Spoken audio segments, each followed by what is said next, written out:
If you want to score a lot of goals in Football Manager, then this video is for you. We've got a tactic that allows not only all of our teams to do great, but makes our Southampton and Leicester sides become the highest goal scorers in the Premier League in the first season by a significant distance, all with a very effective, really easy to use tactic. Let's get right into it.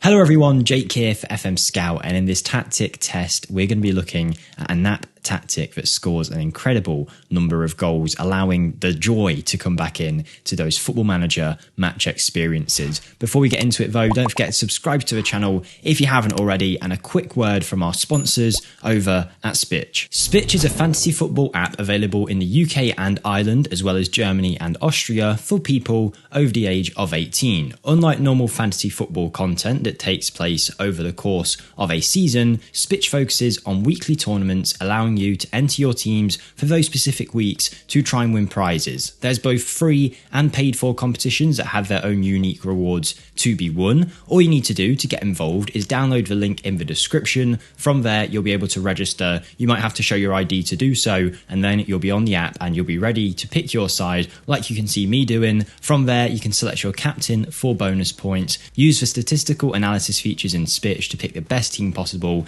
and then give it a go to prove that you are the best fantasy football player around. Try it out, we'd greatly appreciate it. Thank you Spitch for sponsoring, and now back to the video. Okay, here we are with the tactic. It's the Kashmir Knap 4-2-4 inverted wing back, which there'll be a link to in the description if you just want to download, put it in your tactics file and plug in and play. But if you just want to see how the tactic works, or you want to create it yourself, then we're going to go through now just how the tactic is set out. Don't forget to like the video if you do enjoy. The more likes mean the video will do even better, and we'd of course greatly appreciate it. And let me know what you do differently with this tactic, and also what tactic has worked best for you so far in FM. Starting off with the sweeper keeper with basic instructions on the support duty, we then have two inverted wing backs. Anything with a minus sign next to it is one that you'll have to put on yourself in the additional instructions. Inverted wing back on the left looks like this, then two ball playing defenders on the defence duty with the same instructions as well. Box to box midfielder with the following: a central midfielder on automatic with the following: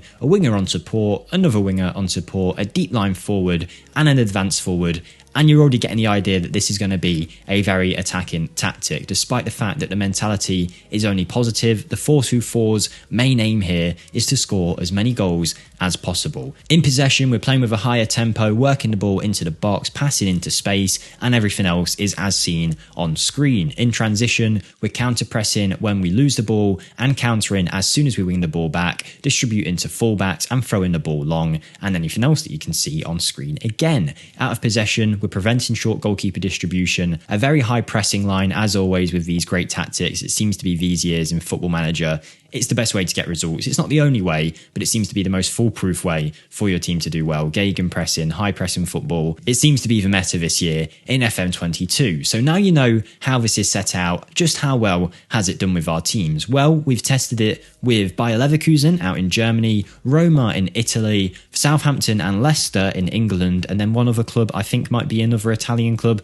Can't remember off the top of my head, but we'll find out in a minute. Let's start off with the Premier League performance of our two sides. Predicted Southampton to become right at the bottom of the Premier League, not 20th. It was somewhere along the lines of 16th, 17th, and Leicester, who were expected to finish in those Europa League spots. We've done far better than that. Our Leicester side finishing on 69 points comfortably in that 5th place spot ahead of the likes of Man U, Arsenal and Tottenham, and then our Southampton side did incredibly well, finishing 4th, but not only that, they were only 1 point away from 3rd and 5 points away from Man City in 2nd, and only 10 points off Liverpool at the top of the league. Yes, it's a big margin, but for a team like Southampton, it's a very, very good performance. In Italy, we used Roma and Torino. Roma won the league and won the Euro Cup as well as winning the Italian Cup, winning the treble with Roma. And then Torino, the other team that I forgot earlier that we had tested it with, got 80 points, only 6 points less than the champions Roma, and did very well in their own right. Then in Germany, if it wasn't for the dominance of Bayern Munich, then our Leverkusen team could potentially have won the league. They came second on 75 points, as well as getting to the semi-finals of the Europa League, winning plenty of games, getting 75 points overall, and having a very good season. But I think the Southampton result is the most impressive, and for that reason, we'll be using Southampton to check out all the individual details and statistics. So, of course, the Premier League is one of the most heavily contested leagues with some very good teams. I mean, even going into, ninth place here with Newcastle, they're still a very good side. But our Southampton team have came high above all of them. It's not like their team is completely stacked with loads of amazing players either. They're a decent team, but definitely not a team you'd expect anywhere near the championship spots. But the best thing about this tactic is the goals scored. Southampton and Leicester scoring more goals than anybody else in the league by quite a margin. Even Liverpool, the title winners, even Man City, our teams have done far better than that. Crazy results from Southampton in particular, Leicester as well, doing awesome. The tactic has plenty of shots, which of course is great to see when you're managing in the in-match engine. However, defensively, as you can guess by their league finishes compared to the goals scored, is not super effective, but that's not what we're saying with this tactic. It's definitely more of an attacking tactic to have fun with and to score as many goals as possible. In terms of the player statistics, we have the most goals in the league coming from Jamie Vardy with 23, which, considering the Leicester team scored 90 odd goals, goes to show the goals are being spread between a bunch of players. Assist goes to Mark Albrighton, Stuart Armstrong, Nathan Redmond, James Ward-Prowse, all of our guys. And the best players in the league went to Mark Albrighton, Jamie Vardy and James Ward-Prowse. I don't know how Albrighton has done so well. I assume in this tactic he would have been playing that winger role. Clearly, we've done something well there, and Mark Albrighton has become the league's best player. You can see here the goals have really been spread between our Southampton side, with 18 goals for Broja, 18 for Nathan Tella, Kyle Walker-Peters in that inverted wing-back position, scoring 12 on his own, 11 goals for Shea Adams, 10 goals for Shane Long, 9 for Stuart Armstrong, Bednarak, Ward-Prowse, Salisu, El Inasi, and even Redmond getting a lot of goals here. Everyone in the team is contributing going forward. In terms of expected goals, Southampton and Leicester both top the table. Both teams actually scored more than their XG, so clearly this tactic is getting us in some nice positions to finish off chances. I do want to note though, I did say that the tactic wasn't great defensively. I just want to point out it really isn't. We're actually some of the worst teams in the league for conceding. Just want to put that out there. I'm not saying this is an amazing defensive tactic, but that's not what it's built to do. Just to let you guys know, in case you go and concede 10 in your next game, trying it out in the middle of the season. We can see here that crosses are a big part of the game of this tactic, and that might be why players like Mark Albrighton have done so well in this tactic. But to finish off, we will watch a game with Southampton, if we have a good one, towards the end of the season to see how well this tactic did. And seemingly perfectly, the last game of the season was Southampton versus Leicester, with our Southampton side did edge it over Leicester, winning 4-1. That might have been because James Maddison got sent off after 11 minutes, but considering they're both our teams, I think this is the best way to see how well this tactic did in the match engine. You can see here the teams that have been put out, despite the fact that it has been squished. Leicester are using, by the looks of it, like half of their main squad, so maybe that's why Southampton did so well. But let's have a watch of the goal, shall we? So the first one is coming from some play where we've got so many players forward there against that Leicester line, forcing them back. Redmond goes through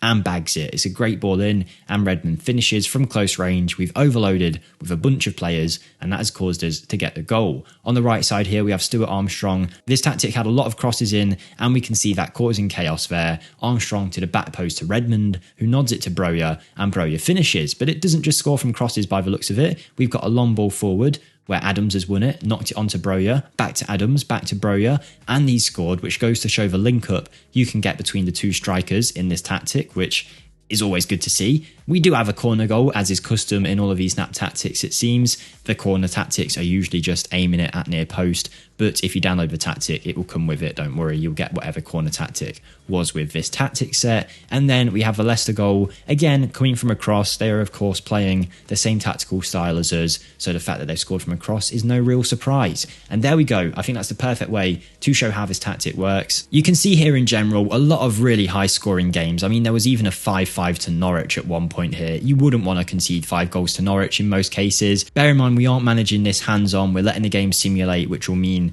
maybe not the best squads being picked, whatever it might be. But yeah, it looks like it concedes a lot, but it also scores a hell of a lot of goals too. Beating Liverpool 3-2, beating Newcastle away 4-0, beating Man U away 3-0. This is an incredible turn of results, and you can kind of see the form dips off towards the end of the season when there's more games. One, because Southampton haven't got the squad depth I wouldn't have thought compared to other teams, and two, it had a high tempo, high pressing football style, which would mean your players would get tired quite quick, and therefore these December and January months are always going to be quite tough for a squad as small as Southampton. But there we go, guys. That is the end of today's video. Don't forget to like if you did enjoy, subscribe for more, check out my channel linked in the description if you want to. You can download the tactic there as well. Thank you to Spitch for sponsoring the video, but most of all, have a great day, everyone. I'll see you next time. Thank you and goodbye.